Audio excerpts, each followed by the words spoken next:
Magandang gabi pambungad sa ating newscast.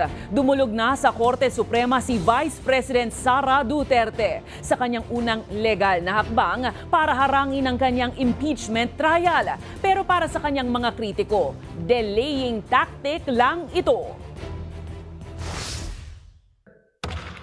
2 linggo matapos ang kanyang impeachment sa Kamara, hiniling ni Vice President Sara Duterte sa kataas-taasang hukuman na ipawalang bisa ito.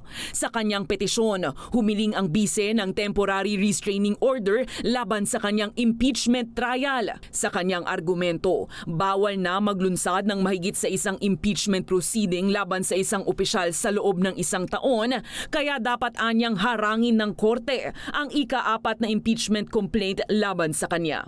Kasama sa mga pumirma sa petisyon ang ama ni VP Sara na si dating Pangulong Rodrigo Duterte.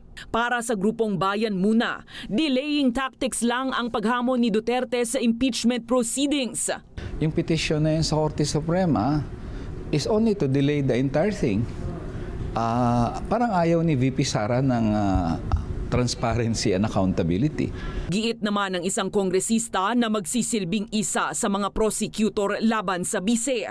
Walang buta sa kanilang impeachment complaint. Ito pong mga inilatag naming 7 articles of impeachment in the impeachment complaint, I wish to submit ay napag-aralang mabuti, napag-isipan, at nabalanse. Ayon naman kay House Senior Deputy Speaker Dong Gonzales Jr., isa lamang itong desperadong hakbang ng bise para matakasan ang accountability.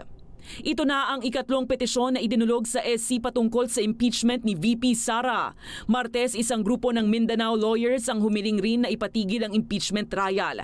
Sa kabilang banda, una na ring hiniling ng isang dating abogado ng Presidential Commission on Good Government na atasan ng Senado na umpisahan na ang impeachment proceedings.